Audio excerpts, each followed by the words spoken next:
Hello, namaste, welcome to your own channel, that is Know Your Plants. So most of you have been asking me that after clearing JRF, where you have taken admission in PhD. So I have two very good news for you all. I have been selected in NBRI, that is National Botanical Research Institute, which is in Lucknow, as well as in CIMAP, that is Central Institute of Medicinal and Aromatic Plants.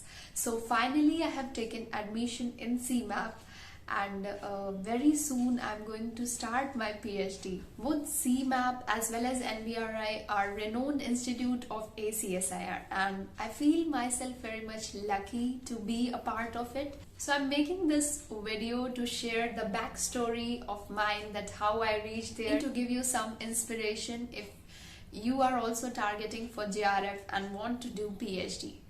So just like everyone, clearing JRF was also not easier for me, because for me it was third attempt. I have qualified my masters last year, and in my masters only I gave 2 attempts, and finally in 2023 I cleared JRF. So when you make your goals and work for them accordingly in a planned way, definitely you are going to achieve them, right? So that was also a big dream for me, and finally I have come one step ahead of it. Now I'm going to start my PhD, and I'm going to share everything, whatever I will face during my PhD, everything. So after clearing JRF, things were again not easier for me, because now I had to face the interview, and it was completely new for me. Everything was like new. So you have to come with the research proposal with new ideas.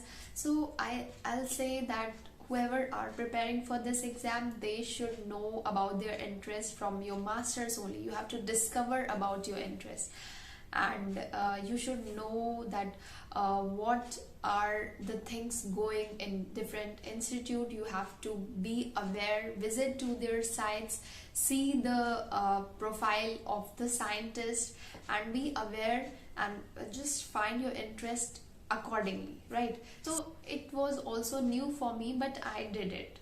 I prepared the proposal, and I just went for the interview. So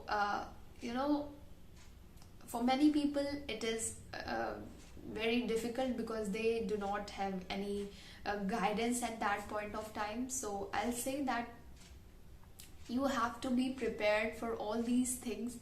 Friends, I did my masters from Lucknow University. So just like everyone, I had this doubt in my mind that okay, I did any dissertation, can it become a drawback for me in my selection?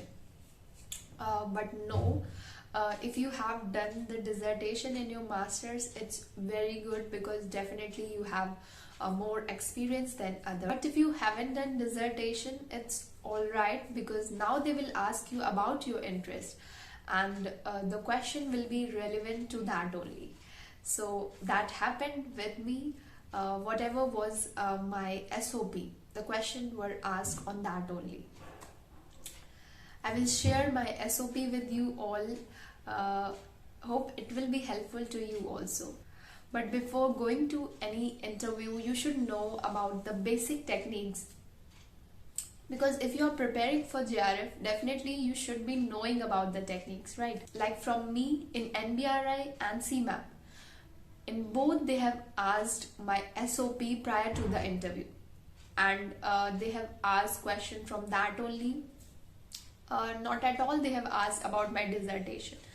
But in CDRI they haven't asked my SOP, but in the interview they have asked what is your interest, and many of the questions they have asked were from the technique part, like from SDS page as well as from gel electrophoresis.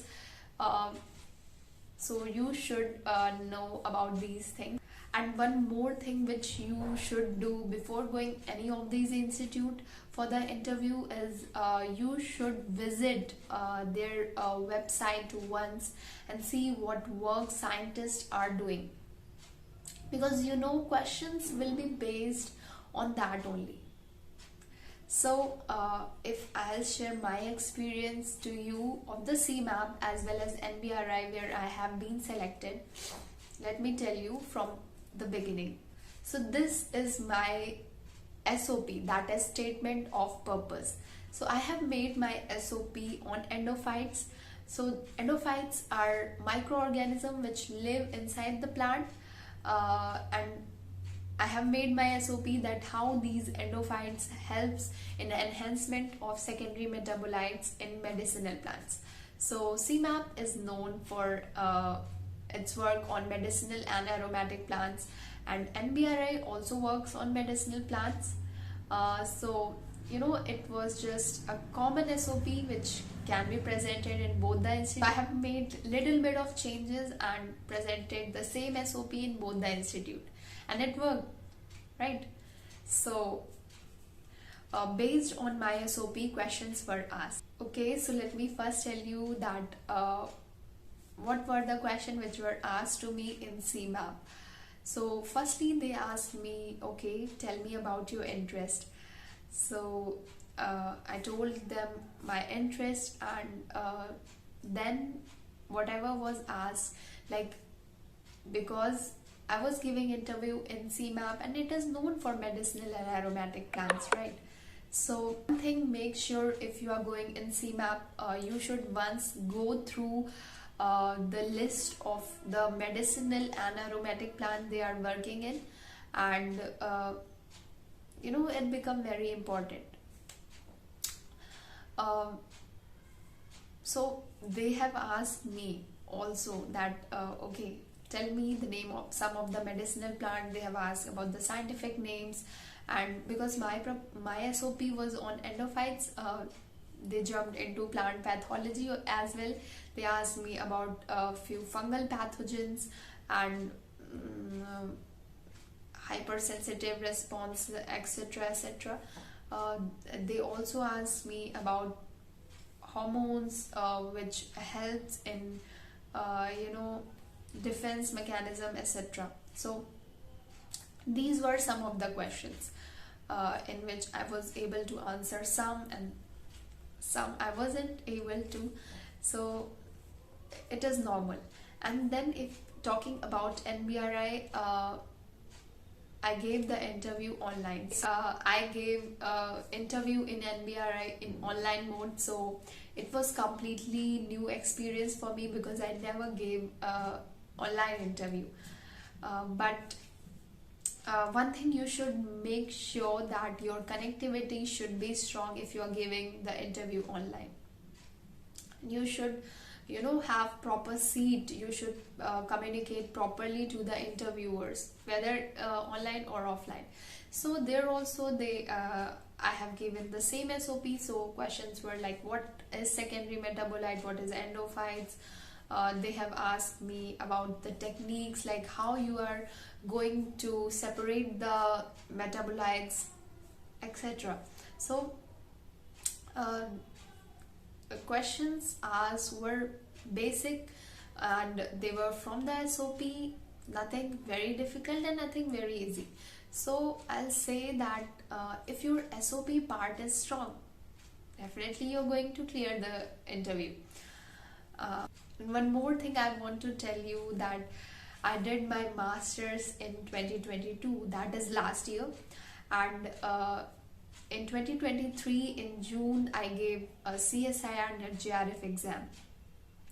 So you all know that this was my third attempt, and in meantime I gave various exams like GATE, I qualified that. I gave interview of Lucknow University and I cleared that of PhD, and I gave DBT exam, UGC NET JRF, as well as all the project vacancies that came in institute. I gave interview of that. So and the result of JRF came out in last of July, and then the interview were held maybe 2 or 3 months later. That is, Centar Institute held their interviews in October. So I will not say that it's easy process, rather it's really very time taking. So I will say that everything needs patience, right? And doing PhD will definitely teach you to have patience, because PhD is all about having patience and learning new things, exploring your field. So I feel that you have learned something from my experience. So if you are targeting the coming CSIR, just work hard for it, and if you have this doubt in your mind that you cannot clear it in your first attempt, you are wrong, because many of my juniors have cleared it in their first attempt. So definitely you can. So this was my experience, and if you find it helpful, just stay connected, and if you have any doubts, just ask in the comment section. And I'm going to start my PhD very soon, and I'm looking forward to share my each and every experience with you all. So just stay connected, and thank you for watching.